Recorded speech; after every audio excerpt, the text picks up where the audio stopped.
英語聞き流しリスニング、英語テキストと MP3 音声ダウンロードはホームページからご利用いただけます。88thpp.com 88thpp.com Chapter 19 Of the shrewd discourse which Sancho held with his master, and of the adventure that befell him with a dead body, together with other notable occurrences.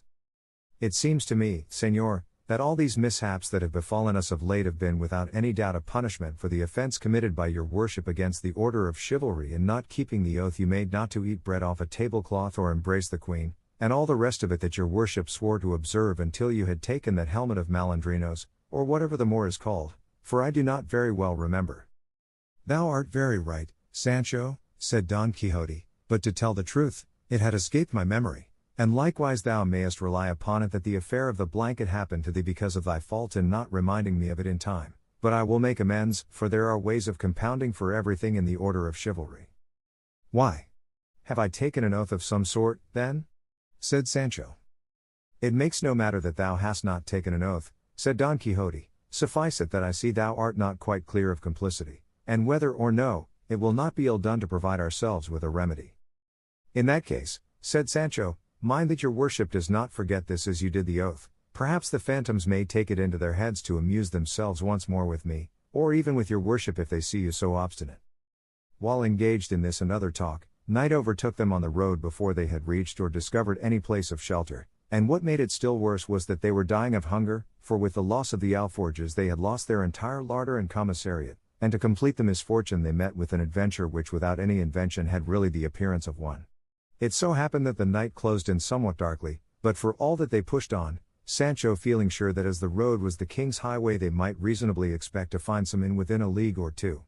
Going along, then, in this way, the night dark, the squire hungry, the master sharp set, they saw coming towards them on the road they were travelling a great number of lights which looked exactly like stars in motion. Sancho was taken aback at the sight of them, nor did Don Quixote altogether relish them. The one pulled up his ass by the halter, the other his hack by the bridle, and they stood still, watching anxiously to see what all this would turn out to be, and found that the lights were approaching them, and the nearer they came the greater they seemed, at which spectacle Sancho began to shake like a man dosed with mercury, and Don Quixote's hair stood on end. He, however, plucking up spirit a little, said, "This, no doubt, Sancho, will be a most mighty and perilous adventure, in which it will be needful for me to put forth all my valor and resolution." "Unlucky me," answered Sancho, "if this adventure happens to be one of phantoms, as I am beginning to think it is, where shall I find the ribs to bear it?" "Be they phantoms ever so much," said Don Quixote, "I will not permit them to touch a thread of thy garments, for if they played tricks with thee the time before, it was because I was unable to leap the walls of the yard, but now we are on a wide plain, where I shall be able to wield my sword as I please." "And if they enchant and cripple you as they did the last time," said Sancho, "what difference will it make being on the open plain or not?" "For all that," replied Don Quixote, "I entreat thee, Sancho, to keep a good heart, for experience will tell thee what mine is." "I will, please God," answered Sancho, and the two retiring to one side of the road set themselves to observe closely what all these moving lights might be, and very soon afterwards they made out some 20 encamisados, all on horseback, with lighted torches in their hands, the awe-inspiring aspect of whom completely extinguished the courage of Sancho, who began to chatter with his teeth like one in the cold fit of an ague, and his heart sank and his teeth chattered still more when they perceived distinctly that behind them there came a litter covered over with black and followed by 6 more mounted figures in mourning down to the very feet of their mules, for they could perceive plainly they were not horses by the easy pace at which they went.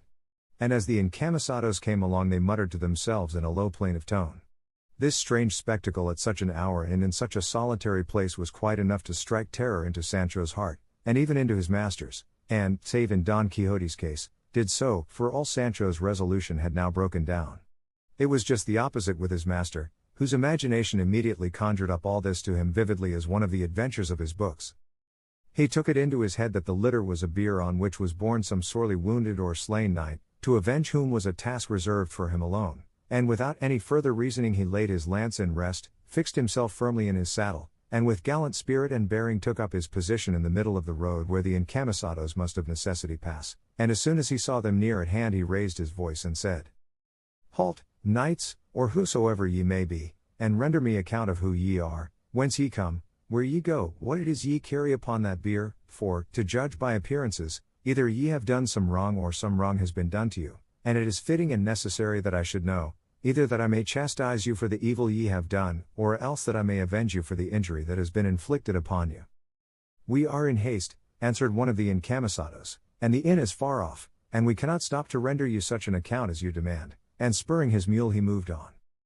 Don Quixote was mightily provoked by this answer, and seizing the mule by the bridle he said, Halt, and be more mannerly, and render an account of what I have asked of you, else, take my defiance to combat, all of you.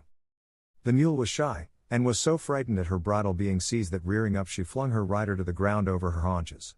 An attendant who was on foot, seeing the encamisado fall, began to abuse Don Quixote, who now moved to anger, without any more ado, laying his lance in rest charged one of the men in mourning and brought him badly wounded to the ground, and as he wheeled round upon the others the agility with which he attacked and routed them was a sight to see, for it seemed just as if wings had that instant grown upon Rocinante, so lightly and proudly did he bear himself.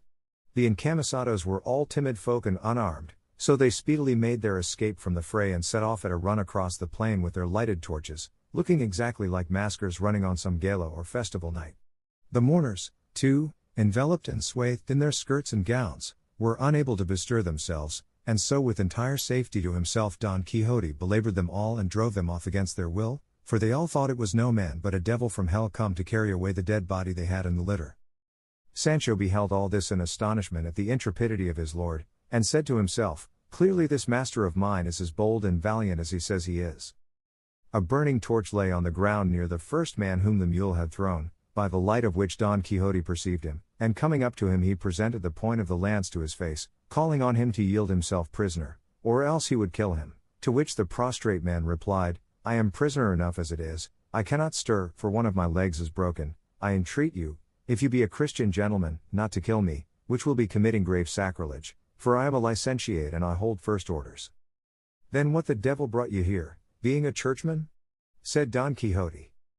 What, senor? Said the other. My bad luck. Then still worse awaits you, said Don Quixote, if you do not satisfy me as to all I asked you at first.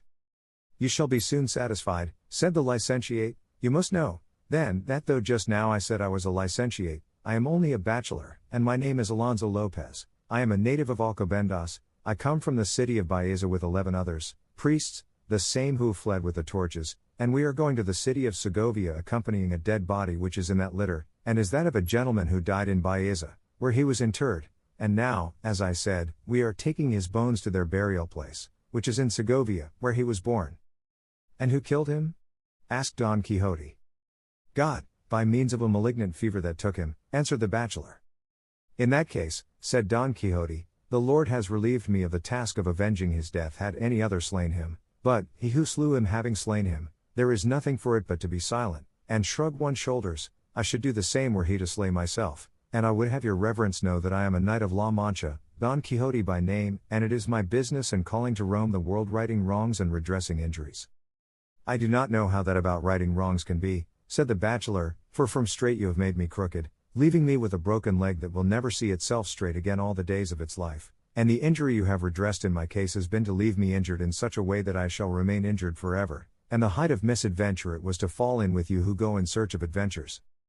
Things do not all happen in the same way, answered Don Quixote, it all came, Sir Bachelor Alonso Lopez, of your going, as you did, by night, dressed in those surplices, with lighted torches, praying, covered with mourning, so that naturally you looked like something evil and of the other world, and so I could not avoid doing my duty in attacking you, and I should have attacked you even had I known positively that you were the very devils of hell, for such I certainly believed and took you to be.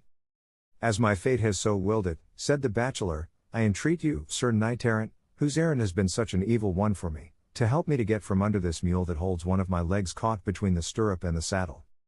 I would have talked on till tomorrow, said Don Quixote, how long were you going to wait before telling me of your distress? He at once called to Sancho, who, however, had no mind to come, as he was just then engaged in unloading a sumpter mule, well laden with provender, which these worthy gentlemen had brought with them. Sancho made a bag of his coat, and, getting together as much as he could, and as the bag would hold, he loaded his beast, and then hastened to obey his master's call, and helped him to remove the bachelor from under the mule, then putting him on her back he gave him the torch, and Don Quixote bade him follow the track of his companions, and begged pardon of them on his part for the wrong which he could not help doing them. And said Sancho, if by chance these gentlemen should want to know who was the hero that served them so, your worship may tell them that he is the famous Don Quixote of La Mancha, otherwise called the Knight of the Rueful Countenance. The bachelor then took his departure. I forgot to mention that before he did so he said to Don Quixote, remember that you stand excommunicated for having laid violent hands on a holy thing, juxta illud, si qui, suade ente diabolo. I do not understand that Latin, answered Don Quixote, but I know well I did not lay hands, only this pike. Besides, I did not think I was committing an assault upon priests or things of the church, which, like a Catholic and faithful Christian as I am, I respect and revere, but upon phantoms and spectres of the other world. But even so, I remember how it fared with Cid Roy Diaz when he broke the chair of the ambassador of that king before His Holiness the Pope, who excommunicated him for the same, and yet the good Roderick of Vivar bore himself that day like a very noble and valiant knight. On hearing this the bachelor took his departure, as has been said, without making any reply, and Don Quixote asked Sancho what had induced him to call him the Knight of the Rueful Countenance more than at any other time. I will tell you, answered Sancho, it was because I have been looking at you for some time by the light of the torch held by that unfortunate, and verily your worship has got of late the most ill-favoured countenance I ever saw. It must be either owing to the fatigue of this combat, or else to the want of teeth and grinders. It is not that, replied Don Quixote, but because the sage whose duty it will be to write the history of my achievements must have thought it proper that I should take some distinctive name as all knights of yore did, one being he of the burning sword, another he of the unicorn, this one he of the damsels, that he of the phoenix, another the knight of the griffin, and another he of the death, and by these names and designations they were known all the world round, and so I say that the sage aforesaid must have put it into your mouth and mine just now to call me the Knight of the Rueful Countenance, as I intend to call myself from this day forward, and that the said name may fit me better, I mean, when the opportunity offers, to have a very rueful countenance painted on my shield. There is no occasion, Señor, for wasting time or money on making that countenance, said Sancho, for all that need be done is for your worship to show your own, face to face, to those who look at you, and without anything more, either image or shield, they will call you him of the rueful countenance, and believe me I am telling you the truth, for I assure you, Señor, and in good part be it said, hunger and the loss of your grinders have given you such an ill-favoured face that, as I say, the rueful picture may be very well spared. Don Quixote laughed at Sancho's pleasantry, nevertheless he resolved to call himself by that name, and have his shield or buckler painted as he had devised. Don Quixote would have looked to see whether the body in the litter were bones or not, but Sancho would not have it, saying,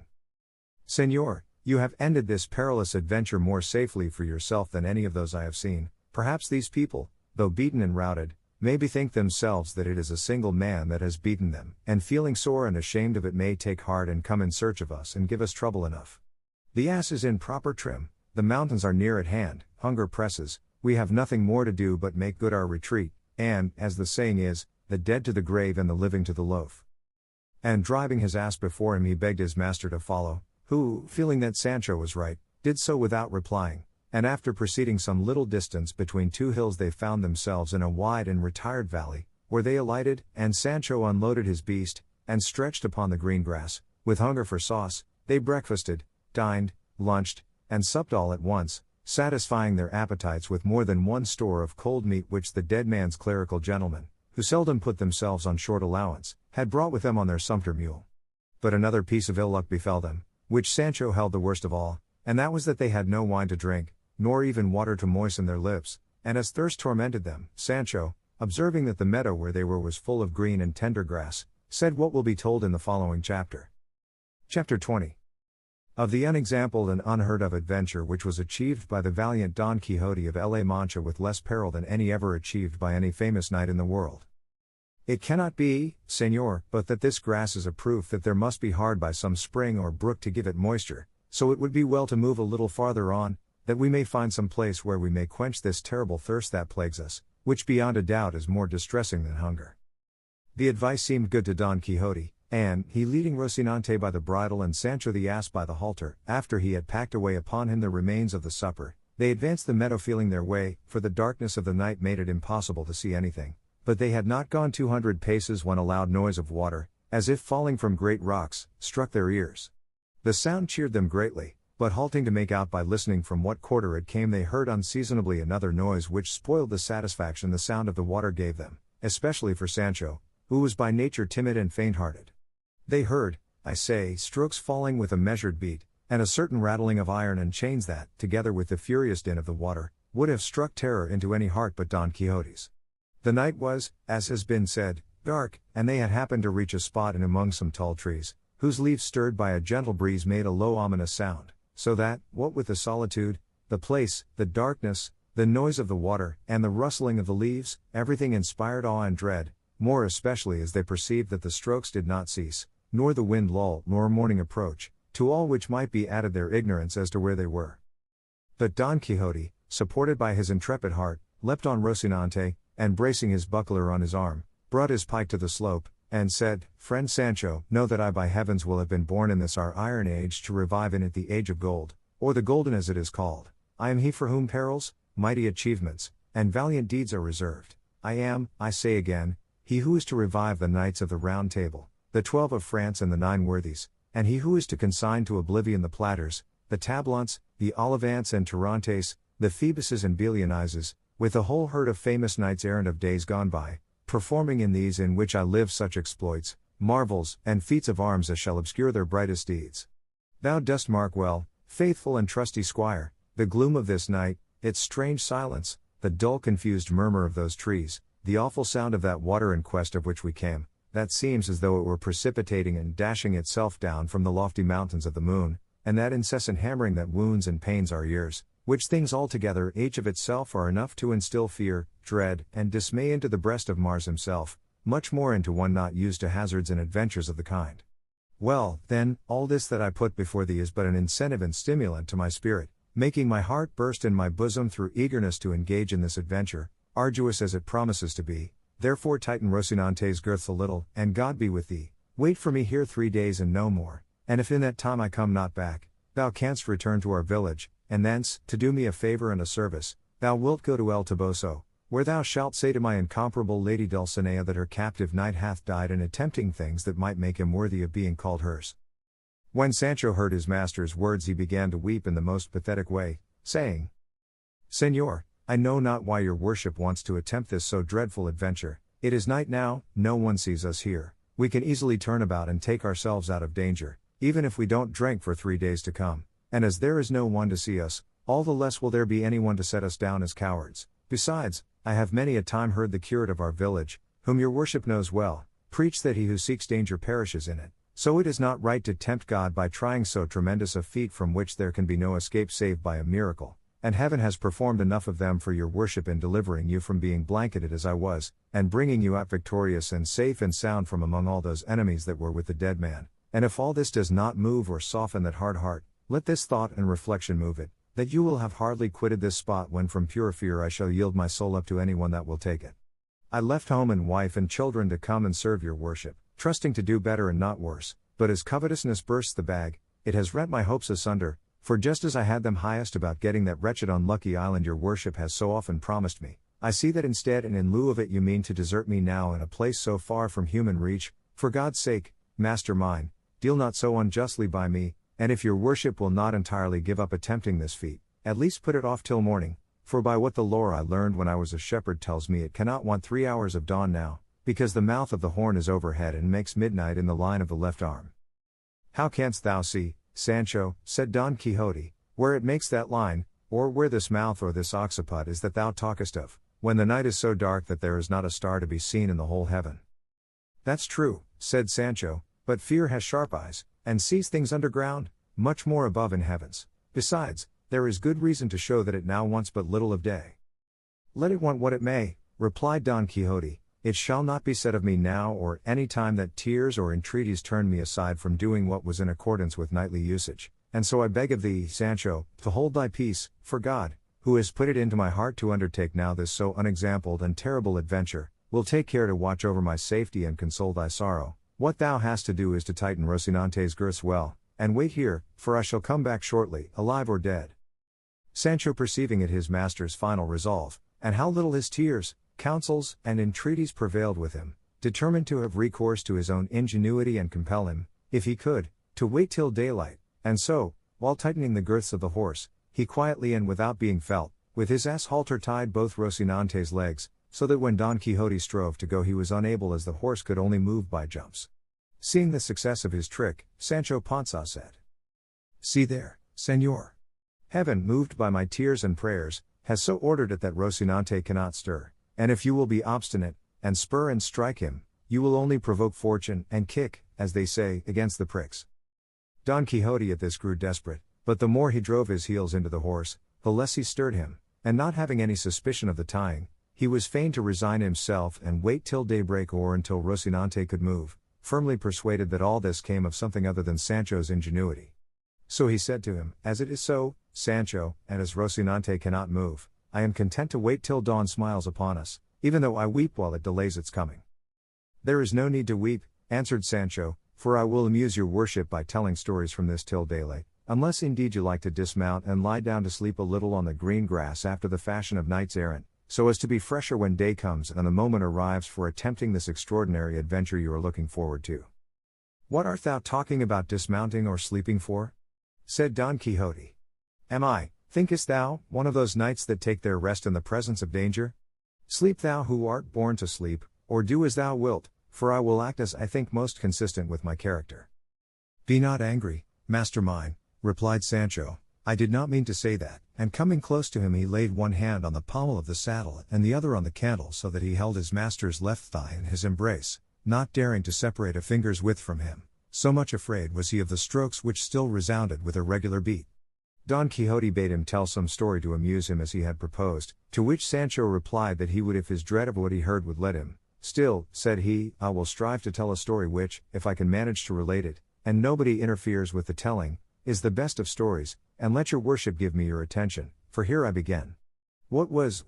and may the good that is to come be for all, and the evil for him who goes to look for it. Your worship must know that the beginning the old folk used to put to their tales was not just as each one pleased, it was a maxim of Cato Zonzarino the Roman, that says the evil for him that goes to look for it, and it comes as pat to the purpose now as ring to finger, to show that your worship should keep quiet, and not go looking for evil in any quarter, and that we should go back by some other road, since nobody forces us to follow this in which so many terrors affright us." "Go on with thy story, Sancho," said Don Quixote, "and leave the choice of our road to my care." "I say then," continued Sancho, "that in a village of Estremadura there was a goat shepherd, that is to say, one who tended goats, which shepherd or goatherd, as my story goes, was called Lope Ruiz, and this Lope Ruiz was in love with a shepherdess called Torralva, which shepherdess called Torralva was the daughter of a rich grazier, and this rich grazier—" "If that is the way thou tellest thy tale, Sancho," said Don Quixote, repeating twice all thou hast to say, "thou wilt not have done these 2 days, go straight on with it and tell it like a reasonable man, or else say nothing." "Tales are always told in my country in the very way I am telling this," answered Sancho, "and I cannot tell it in any other, nor is it right of your worship to ask me to make new customs." "Tell it as thou wilt," replied Don Quixote, "and as fate will have it that I cannot help listening to thee, go on." "And so, lord of my soul," continued Sancho, "as I have said, this shepherd was in love with Torralva the shepherdess, who was a wild buxom lass with something of the look of a man about her, for she had little mustaches. I fancy I see her now." "Then you knew her?" said Don Quixote. "I did not know her," said Sancho, "but he who told me the story said it was so true and certain that when I told it to another I might safely declare and swear I had seen it all myself. And so in course of time, the devil, who never sleeps and puts everything in confusion, contrived that the love the shepherd bore the shepherdess turned into hatred and ill will, and the reason, according to evil tongues, was some little jealousy she caused him that crossed the line and trespassed on forbidden ground. And so much did the shepherd hate her from that time forward that, in order to escape from her, he determined to quit the country and go where he should never set eyes on her again. Torralva, when she found herself spurned by Lope, was immediately smitten with love for him, though she had never loved him before." "That is the natural way of women," said Don Quixote, "to scorn the one that loves them and love the one that hates them. Go on, Sancho." "It came to pass," said Sancho, "that the shepherd carried out his intention, and driving his goats before him took his way across the plains of Estremadura to pass over into the kingdom of Portugal. Torralva, who knew of it, went after him, and on foot and barefoot followed him at a distance, with a pilgrim's staff in her hand and a scrip round her neck, in which she carried, it is said, a bit of looking glass and a piece of a comb and some little pot or other of paint for her face. But let her carry what she did, I am not going to trouble myself to prove it. All I say is, that the shepherd, they say, came with his flock to cross over the river Guadiana, which was at that time swollen and almost overflowing its banks, and at the spot he came to there was neither ferry nor boat nor anyone to carry him or his flock to the other side, at which he was much vexed, for he perceived that Toralva was approaching and it would give him great annoyance with her tears and entreaties. However, he went looking about so closely that he discovered a fisherman who had alongside of him a boat so small that it could only hold one person and one goat, but for all that he spoke to him and agreed with him to carry himself and his 300 goats across. The fisherman got into the boat and carried one goat over, he came back and carried another over, he came back again, and again brought over another. Let your worship keep count of the goats the fisherman is taking across, for if one escapes the memory there will be an end of the story, and it will be impossible to tell another word of it. To proceed, I must tell you the landing place on the other side was miry and slippery, and the fisherman lost a great deal of time in going and coming. Still he returned for another goat, and another and another. Take it for granted he brought them all across, said Don Quixote, and don't keep going and coming in this way, or thou wilt not make an end of bringing them over this 12-month. How many have gone across so far? Said Sancho. How the devil do I know? Replied Don Quixote. There it is, said Sancho, what I told you, that you must keep a good count. Well then, by God, there is an end of the story, for there is no going any farther. How can that be? Said Don Quixote. Is it so essential to the story to know to a nicety the goats that have crossed over, that if there be a mistake of one in the reckoning, thou canst not go on with it? No, señor, not a bit, replied Sancho, for when I asked your worship to tell me how many goats had crossed, and you answered you did not know, at that very instant all I had to say passed away out of my memory, and, faith, there was much virtue in it, and entertainment. So, then, said Don Quixote, the story has come to an end? As much as my mother has, said Sancho. In truth, said Don Quixote, thou hast told one of the rarest stories, tales, or histories, that anyone in the world could have imagined, and such a way of telling it and ending it was never seen nor will be in a lifetime, though I expected nothing else from thy excellent understanding. But I do not wonder, for perhaps those ceaseless strokes may have confused thy wits. All that may be, replied Sancho, but I know that as to my story, all that can be said is that it ends there where the mistake in the count of the passage of the goats begins. Let it end where it will, well and good, said Don Quixote, and let us see if Rocinante can go. And again he spurred him, and again Rocinante made jumps and remained where he was, so well tied was he.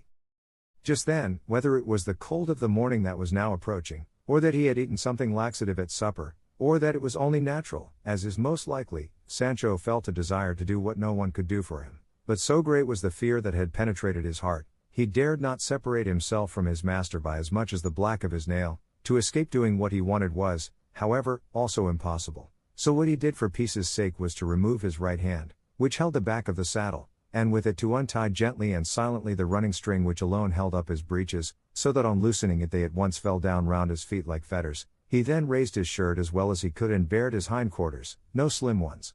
But, this accomplished, which he fancied was all he had to do to get out of this terrible strait and embarrassment, another still greater difficulty presented itself, for it seemed to him impossible to relieve himself without making some noise, and he ground his teeth and squeezed his shoulders together, holding his breath as much as he could, but in spite of his precautions he was unlucky enough after all to make a little noise, very different from that which was causing him so much fear.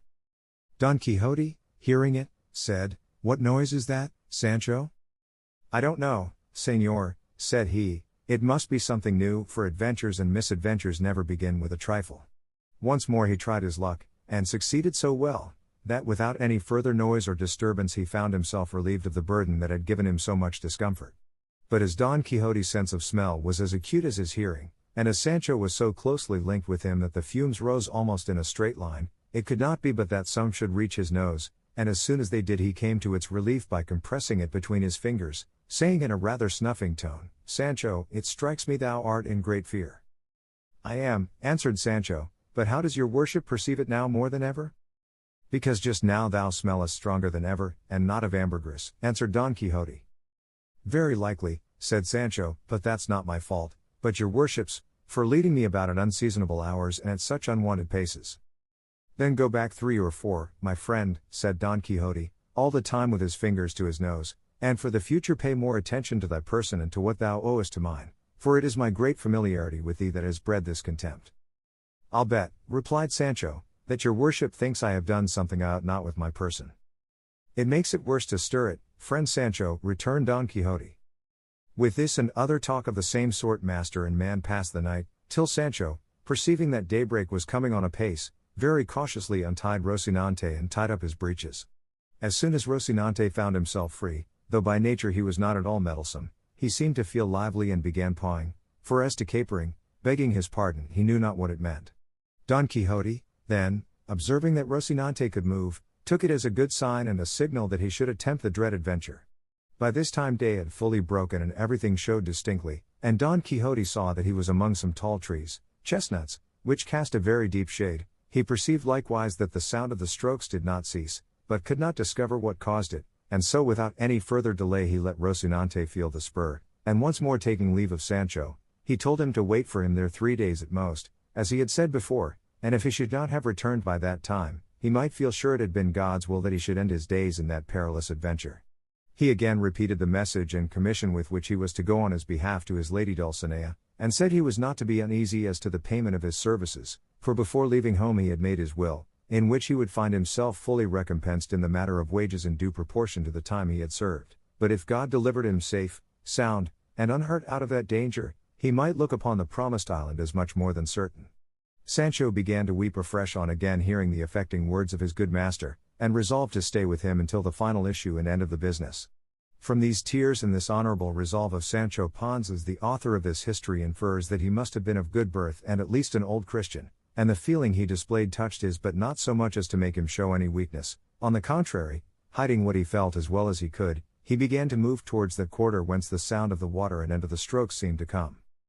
Sancho followed him on foot, leading by the halter, as his custom was, his ass, his constant comrade in prosperity or adversity, and advancing some distance through the shady chestnut trees they came upon a little meadow at the foot of some high rocks, down which a mighty rush of water flung itself. At the foot of the rocks were some rudely constructed houses looking more like ruins than houses, from among which came, they perceived, the din and clatter of blows, which still continued without intermission. Rocinante took fright at the noise of the water and of the blows, but quieting him Don Quixote advanced step by step towards the houses, commending himself with all his heart to his lady, imploring her support in that dread pass and enterprise, and on the way commending himself to God, not to forget him.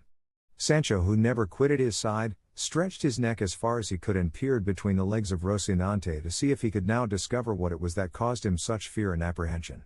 They went it might be 100 paces farther, when on turning a corner the true cause, beyond the possibility of any mistake, of that dread-sounding and to them awe-inspiring noise that had kept them all the night in such fear and perplexity, appeared plain and obvious, and it was, if, reader, thou art not disgusted and disappointed, 6 fulling hammers which by their alternate strokes made all the din. When Don Quixote perceived what it was, he was struck dumb and rigid from head to foot.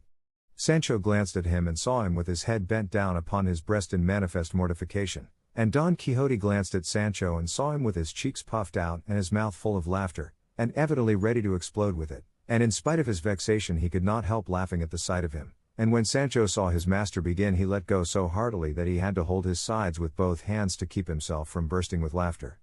4 times he stopped, and as many times did his laughter break out afresh with the same violence as at first, whereat Don Quixote grew furious, above all when he heard him say mockingly, "Thou must know, friend Sancho, that of heaven's will I was born in this our iron age to revive in it the golden or age of gold. I am he for whom are reserved perils, mighty achievements, valiant deeds," and here he went on repeating the words that Don Quixote uttered the first time they heard the awful strokes.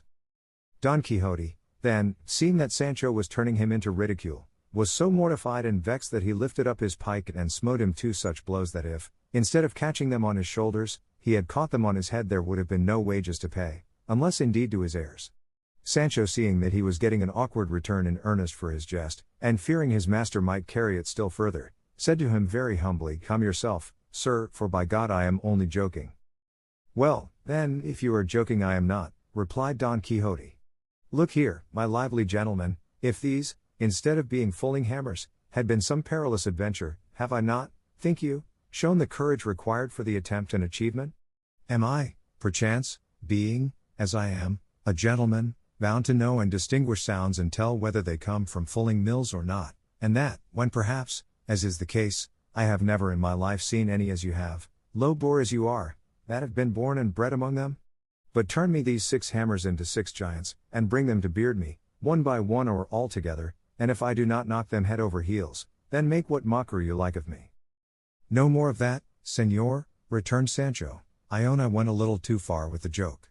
But tell me, your worship, now that peace is made between us, and may God bring you out of all the adventures that may befall you as safe and sound as he has brought you out of this one, was it not a thing to laugh at, and is it not a good story, the great fear we were in? At least that I was in, for as to your worship I see now that you neither know nor understand what either fear or dismay is. I do not deny, said Don Quixote, that what happened to us may be worth laughing at, but it is not worth making a story about, for it is not everyone that is shrewd enough to hit the right point of a thing. At any rate, said Sancho, your worship knew how to hit the right point with your pike, aiming at my head and hitting me on the shoulders, thanks be to God and my own smartness in dodging it. But let that pass, all will come out in the scouring, for I have heard say he loves thee well that makes thee weep, and moreover that it is the way with great lords after any hard words they give a servant to give him a pair of breeches, though I do not know what they give after blows, unless it be that knights errant after blows give islands or kingdoms on the mainland. It may be on the dice, said Don Quixote, that all thou sayest will come true. Overlook the past, for thou art shrewd enough to know that our first movements are not in our own control, and one thing for the future bear in mind, that thou curb and restrain thy loquacity in my company, for in all the books of chivalry that I have read, and they are innumerable, I never met with a squire who talks so much to his lord as thou dost to thine, and in fact I feel it to be a great fault of thine and of mine, of thine, that thou hast so little respect for me, of mine, that I do not make myself more respected. There was Gandalin, the squire of Amadis of Gaul, that was Count of the Insula Firme, and we read of him that he always addressed his lord with his cap in his hand, his head bowed down and his body bent double, more turquesco. And then, what shall we say of Gasabal, the squire of Galar, who was so silent that in order to indicate to us the greatness of his marvelous taciturnity his name is only once mentioned in the whole of that history, as long as it is truthful. From all I have said thou wilt gather, Sancho, that there must be a difference between master and man, between lord and lackey, between knight and squire, so that from this day forward in our intercourse we must observe more respect and take less liberties, for in whatever way I may be provoked with you it will be bad for the pitcher. The favors and benefits that I have promised you will come in due time, and if they do not your wages at least will not be lost, as I have already told you. All that your worship says is very well, said Sancho, but I should like to know, in case the time of favor should not come, and it might be necessary to fall back upon wages, how much did the squire of a knight-errant get in those days, and did they agree by the month, or by the day like bricklayers? I do not believe, replied Don Quixote, that such squires were ever on wages, but were dependent on favor, and if I have now mentioned thine in the sealed will I have left at home, it was with a view to what may happen, for as yet I know not how chivalry will turn out in these wretched times of ours, and I do not wish my soul to suffer for trifles in the other world, for I would have thee know, Sancho, that in this there is no condition more hazardous than that of adventurers. That is true, said Sancho, since the mere noise of the hammers of a fulling mill can disturb and disquiet the heart of such a valiant errant adventurer as your worship, but you may be sure I will not open my lips henceforward to make light of anything of your worships, but only to honor you as my master and natural lord. By so doing, replied Don Quixote, shalt thou live long on the face of the earth, for next to parents, masters are to be respected as though they were parents. Chapter 21. Which treats of the exalted adventure and rich prize of Mambrino's helmet, together with other things that happened to our invincible knight. It now began to rain a little, and Sancho was for going into the fulling mills, but Don Quixote had taken such an abhorrence to them on account of the late joke that he would not enter them on any account, so turning aside to right they came upon another road, different from that which they had taken the night before. Shortly afterwards Don Quixote perceived a man on horseback who wore on his head something that shone like gold, and the moment he saw him he turned to Sancho and said, I think, Sancho, there is no proverb that is not true, all being maxims drawn from experience itself, the mother of all the sciences, especially that one that says, where one door shuts, another opens. I say so because if last night fortune shut the door of the adventure we were looking for against us, cheating us with the fulling mills, it now opens wide another one for another better and more certain adventure, and if I do not contrive to enter it, it will be my own fault, and I cannot lay it to my ignorance of fulling mills, or the darkness of the night. I say this because, if I mistake not, there comes towards us one who wears on his head the helmet of Mambrino, concerning which I took the oath thou rememberest. Mind what you say, your worship, and still more what you do, said Sancho, for I don't want any more fulling mills to finish off fulling and knocking our senses out.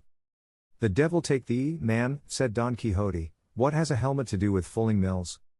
I don't know, replied Sancho, but, faith, if I might speak as I used, perhaps I could give such reasons that your worship would see you are mistaken in what you say. How can I be mistaken in what I say, unbelieving traitor? Returned Don Quixote, tell me, seest thou not yonder knight coming towards us on a dappled grey steed, who has upon his head a helmet of gold? What I see and make out, answered Sancho, is only a man on a grey ass like my own, who has something that shines on his head. Well, that is the helmet of Mambrino, said Don Quixote, stand to one side and leave me alone with him. Thou shalt see how, without saying a word, to save time, I shall bring this adventure to an issue and possess myself of the helmet I have so longed for. I will take care to stand aside, said Sancho, but God grant, I say once more, that it may be marjoram and not fulling mills. I have told thee, brother, on no account to mention those fulling mills to me again, said Don Quixote, or I vow, and I say no more, I'll full the soul out of you. Sancho held his peace in dread lest his master should carry out the vow he had hurled like a bull at him. The fact of the matter as regards the helmet, steed, and knight that Don Quixote saw, was this. In that neighborhood there were two villages, one of them so small that it had neither apothecary's shop nor barber, which the other that was close to it had, so the barber of the larger served the smaller, and in it there was a sick man who required to be bled and another man who wanted to be shaved, and on this errand the barber was going, carrying with him a brass basin, but as luck would have it, as he was on the way it began to rain, and not to spoil his hat, which probably was a new one, he put the basin on his head, and being clean it glittered at half a league's distance. He rode upon a grey ass, as Sancho said, and this was what made it seem to Don Quixote to be a dappled grey steed and a knight in a golden helmet, for everything he saw he made to fall in with his crazy chivalry and ill-errant notions, and when he saw the poor knight draw near, without entering into any parley with him, at Rocinante's top speed he bore down upon him with the pike pointed low, fully determined to run him through and through, and as he reached him, without checking the fury of his charge, he cried to him, Defend thyself, miserable being, or yield me of thine own accord that which is so reasonably my due. The barber, who without any expectation or apprehension of it saw this apparition coming down upon him, had no other way of saving himself from the stroke of the lance but to let himself fall off his ass, and no sooner had he touched the ground than he sprang up more nimbly than a deer and sped away across the plain faster than the wind. He left the basin on the ground, with which Don Quixote contented himself, saying that the pagan had shown his discretion and imitated the beaver, which finding itself pressed by the hunter's bites and cuts off with its teeth that for which, by its natural instinct, it knows it is pursued. He told Sancho to pick up the helmet, and he taking it in his hand said, By God the basin is a good one, and worth a reel of 8 if it is worth a maravedis, and handed it to his master, who immediately put it on his head, turning it round, now this way, now that, in search of fitment, and not finding it he said, Clearly the pagan to whose measure this famous headpiece was first forged must have had a very large head, but the worst of it is half of it is wanting. When Sancho heard him call the basin a headpiece he was unable to restrain his laughter, but remembering his master's wrath he checked himself in the midst of it. What art thou laughing at, Sancho? Said Don Quixote. I am laughing, said he, think of the great head the pagan must have had who owned this helmet, for it looks exactly like a regular barber's basin. Dost thou know what I suspect, Sancho? Said Don Quixote, that this wonderful piece of this enchanted helmet must by some strange accident have come into the hands of some one who was unable to recognize or realize its value, and who, not knowing what he did, and seeing it to be of the purest gold, must have melted down one half for the sake of what it might be worth, and of the other made this which is like a barber's basin as thou sayest, but be it as it may, to me who recognize it, its transformation makes no difference, for I will set it to rights at the first village where there is a blacksmith, and in such style that that helmet the god of smithies forged for the god of battles shall not surpass it or even come up to it, and in the meantime I will wear it as well as I can, for something is better than nothing, all the more as it will be quite enough to protect me from any chance blow of a stone. That is, said Sancho, if it is not shot with a sling as they were in the battle of the two armies, when they signed the cross on your worship's grinders and smashed the flask with that blessed draught that made me vomit my bowels up. It does not grieve me much to have lost it, said Don Quixote, for thou knowest, Sancho, that I have the receipt in my memory. So have I, answered Sancho, but if ever I make it, or try it again as long as I live, may this be my last hour. Moreover, I have no intention of putting myself in the way of wanting it, for I mean, with all my 5 senses, to keep myself from being wounded or from wounding anyone. As to being blanketed again I say nothing, for it is hard to prevent mishaps of that sort, and if they come there is nothing for it but to squeeze our shoulders together, hold our breath, shut our eyes, and let ourselves go where luck and the blanket may send us. Thou art a bad Christian, Sancho, said Don Quixote on hearing this, For once an injury has been done thee, thou never forgettest it, but know that it is the part of noble and generous hearts not to attach importance to trifles. What lame leg hast thou got by it, what broken rib, what cracked head, that thou canst not forget that jest? For jest and sport it was, properly regarded, and had I not seen it in that light I would have returned and done more mischief in revenging thee than the Greeks did for the rape of Helen, who, if she were alive now, or if my Dulcinea had lived then, might depend upon it she would not be so famous for her beauty as she is. And here he heaved a sigh and sent it aloft, and said, Sancho, let it pass for a jest as it cannot be revenged in earnest, but I know what sort of jest and earnest it was, and I know it will never be rubbed out of my memory any more than off my shoulders. But putting that aside, will your worship tell me what are we to do with this dapple grey steed that looks like a grey ass, which that Martino that your worship overthrew has left deserted here? For, from the way he took to his heels and bolted, he is not likely ever to come back for it, and by my beard but the grey is a good one. I have never been in the habit, said Don Quixote, of taking spoil of those whom I vanquish, nor is it the practice of chivalry to take away their horses and leave them to go on foot, unless indeed it be that the victor have lost his own in the combat, in which case it is lawful to take that of the vanquished as a thing won in lawful war. Therefore, Sancho, leave this horse, or ass, or whatever thou wilt have it to be, for when its owner sees us gone hence he will come back for it. God knows I should like to take it, returned Sancho, or at least to change it for my own, which does not seem to me as good a one. Verily the laws of chivalry are strict, since they cannot be stretched to let one ass be changed for another. I should like to know if I might at least change trappings. On that head I am not quite certain, answered Don Quixote, and the matter being doubtful, pending better information, I say thou mayest change them, if so be thou hast urgent need of them. So urgent is it, answered Sancho, that if they were for my own person I could not want them more. And forthwith, fortified by this license, he effected the mutatio caparum, rigging out his beast to the 99s and making quite another thing of it. This done, they broke their fast on the remains of the spoils of war plundered from the sumpter mule, and drank of the brook that flowed from the fulling mills, without casting a look in that direction. In such loathing did they hold them for the alarm they had caused them, and, all anger and gloom removed, they mounted and, without taking any fixed road, not to fix upon any being the proper thing for true knights errant, they set out, guided by Rocinante's will, which carried along with it that of his master, not to say that of the ass, which always followed him wherever he led, lovingly and sociably. Nevertheless they returned to the high road, and pursued it at a venture without any other aim. As they went along, then, in this way Sancho said to his master, Señor, would your worship give me leave to speak a little to you? For since you laid that hard injunction of silence on me several things have gone to rot in my stomach, and I have now just one on the tip of my tongue that I don't want to be spoiled. Say, on, Sancho, said Don Quixote, and be brief in thy discourse, for there is no pleasure in one that is long.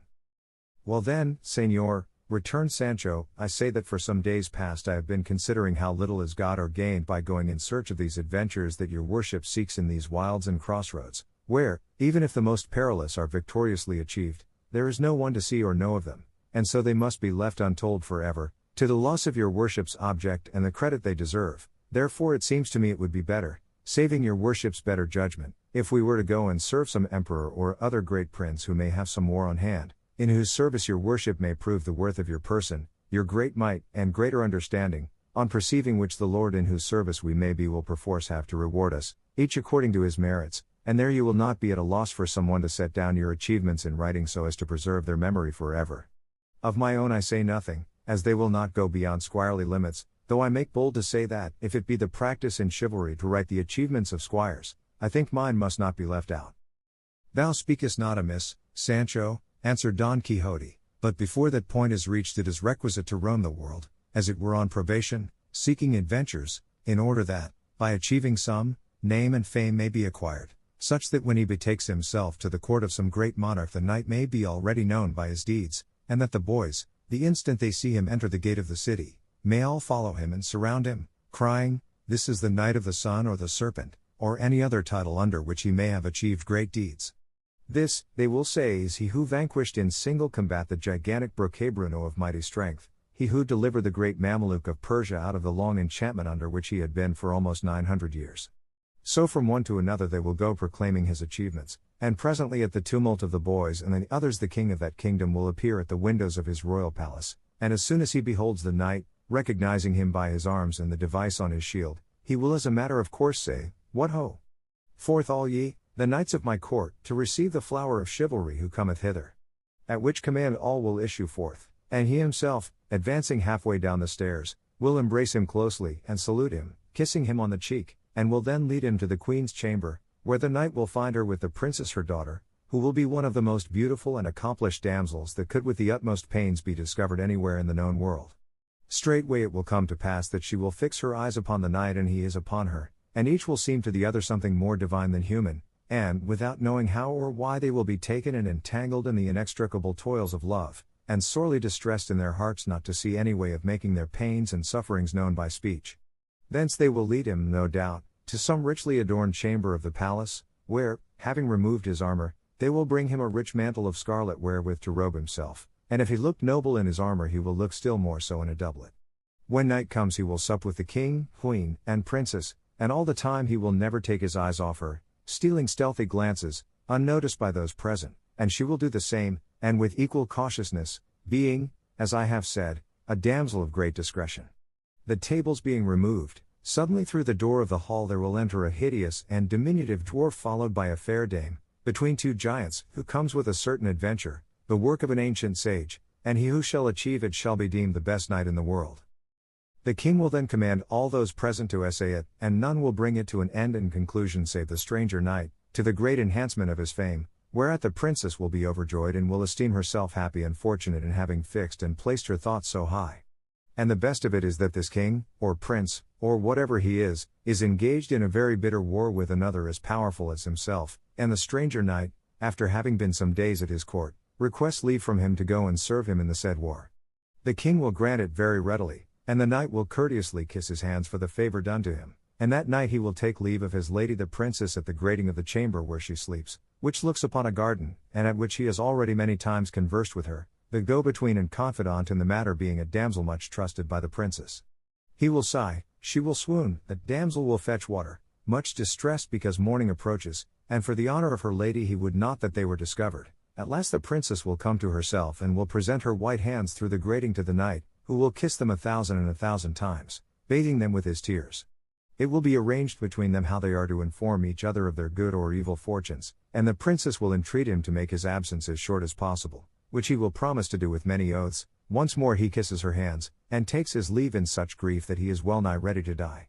He betakes him thence to his chamber, flings himself on his bed, cannot sleep for sorrow at parting, rises early in the morning, goes to take leave of the king, queen, and princess, and, as he takes his leave of the pair, it is told him that the princess is indisposed and cannot receive a visit. The knight thinks it is from grief at his departure, his heart is pierced, and he is hardly able to keep from showing his pain. The confidant is present, observes all, goes to tell her mistress, who listens with tears and says that one of her greatest distresses is not knowing who this knight is, and whether he is of kingly lineage or not. The damsel assures her that so much courtesy, gentleness, and gallantry of bearing as her knight possesses could not exist in any save one who was royal and illustrious. Her anxiety is thus relieved, and she strives to be of good cheer lest she should excite suspicion in her parents, and at the end of 2 days she appears in public. Meanwhile the knight has taken his departure. He fights in the war, conquers the king's enemy, wins many cities, triumphs in many battles, returns to the court, sees his lady where he was wont to see her, and it is agreed that he shall demand her in marriage of her parents as the reward of his services. The king is unwilling to give her, as he knows not who he is, but nevertheless, whether carried off or in whatever other way it may be, the princess comes to be his bride, and her father comes to regard it as very good fortune, for it so happens that this knight is proved to be the son of a valiant king of some kingdom, I know not what, for I fancy it is not likely to be on the map. The father dies, the princess inherits, and in 2 words the knight becomes king. And here comes in at once the bestowal of rewards upon his squire and all who have aided him in rising to so exalted a rank. He marries his squire to a damsel of the princess's, who will be, no doubt, the one who was confidant in their amour, and is daughter of a very great duke. That's what I want, and no mistake about it, said Sancho. That's what I'm waiting for all this, word for word, is in store for your worship under the title of the Knight of the Rueful Countenance. Thou needst not doubt it, Sancho, replied Don Quixote, for in the same manner, and by the same steps as I have described here, knights errant rise and have risen to be kings and emperors. All we want now is to find out what king, Christian or pagan, is at war and has a beautiful daughter, but there will be time enough to think of that, for, as I have told thee, fame must be won in other quarters before repairing to the court.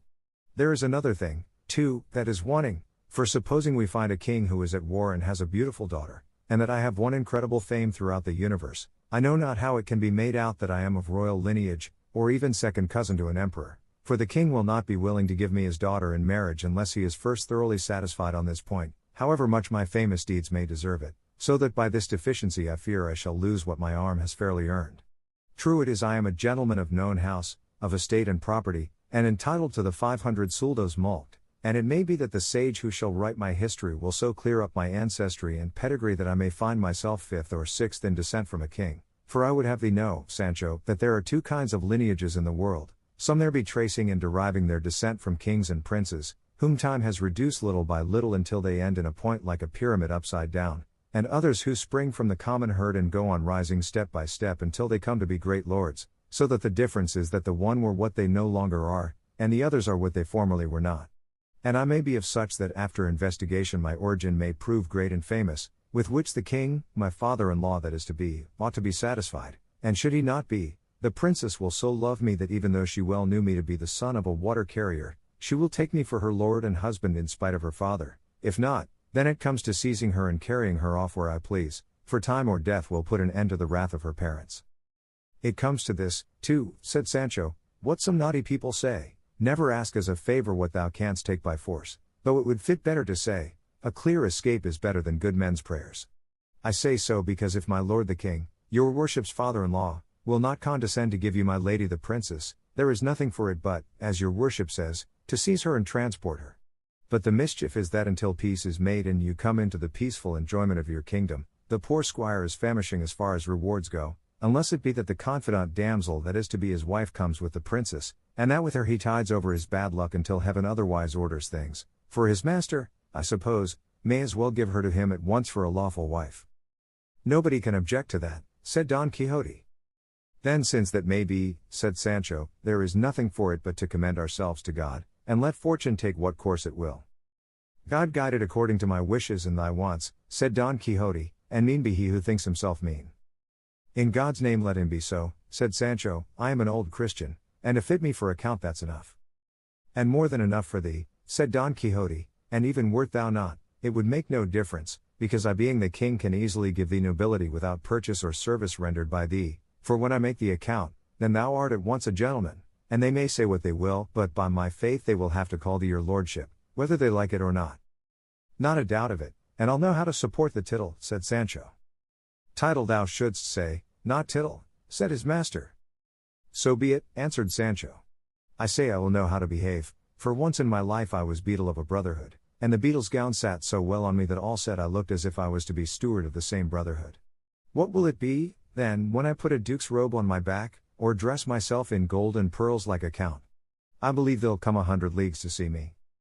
Thou wilt look well, said Don Quixote, but thou must shave thy beard often, for thou hast it so thick and rough and unkempt, that if thou dost not shave it every second day at least, they will see what thou art at the distance of a musket shot. What more will it be, said Sancho, than having a barber and keeping him at wages in the house? And even if it be necessary, I will make him go behind me like a nobleman's equerry. Why, how dost thou know that noblemen have equerries behind them? Asked Don Quixote. I will tell you, answered Sancho. Years ago I was for a month at the capital, and there I saw taking the air a very small gentleman who they said was a very great man, and a man following him on horseback in every turn he took, just as if he was his tail.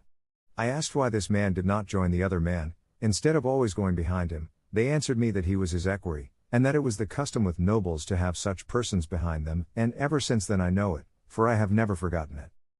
Thou art right, said Don Quixote, and in the same way thou mayest carry thy barber with thee, for customs did not come into use altogether, nor were they all invented at once, and thou mayest be the first count to have a barber to follow him, and, indeed, shaving one's beard is a greater trust than saddling one's horse. Let the barber business be my lookout, said Sancho, and your worships be it to strive to become a king, and make me a count. So it shall be, answered Don Quixote, and raising his eyes he saw what will be told in the following chapter. 物語の続きは、ホームページからお聞きいただけます。また、テキスト、MP3 ダウンロードも合わせてご利用ください。88thpp.com 88thpp.com